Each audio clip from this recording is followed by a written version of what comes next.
Miss May. Alam kong ikaw ay nag-i-enjoy dyan at alam ko in the future may mga plano ka sa buhay.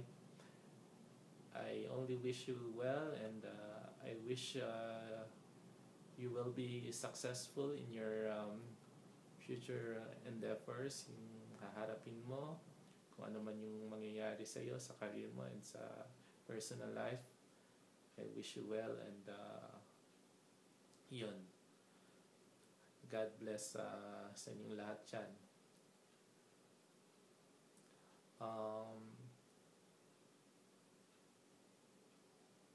Sa ating mga guro, saludo talaga ako sa inyo.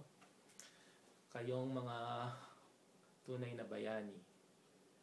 Mahirap ang profesyon natin bilang guro at alam kong maraming sakripisyo tayong ginagampanan.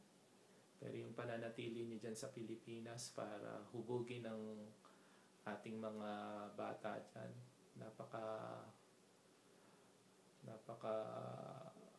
laking bagay yun at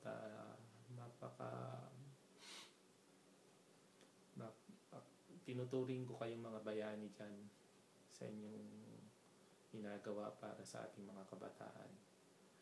Malaki ang paghanga ko sa inyo at sana pagpatuloy niyo to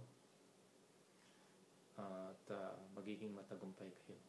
Sabi ko nga, para sa akin, ang ibig sabihin ng teachers ay teachers every day, always care, help, educate, and reach out to students. So, yun ang ibig sabihin ng teachers. Kayo yun.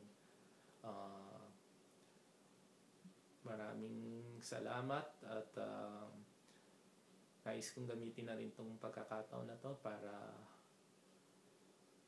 sabihin na magpaalam na rin sa mga estudyante. Pasensya na kayo hindi ako nakapagpaalam ng maayos last time. Hindi kasi ako sanay sa ganong klaseng pagpapaalam. Pero maraming salamat sa suporta nyo at sa pakikinig nyo during those last 3 years na nandyan ako.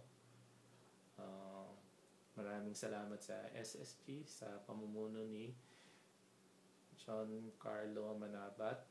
Salamat at meron kang ganitong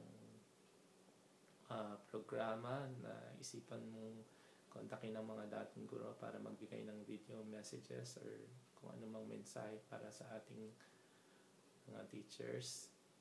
Siyempre kay Kiara Villanueva for getting in touch with me regarding this video. Alam kong malayo pang mararating ng school. Bibigyan ko lang ng konting advice ang mga ating estudyante dyan sa LPSI. Mahalin niyo ang ating mga guro. Sila ang ating mga magulang dyan at kahit ano man ang mangyari, mahal na mahal din kayo nila at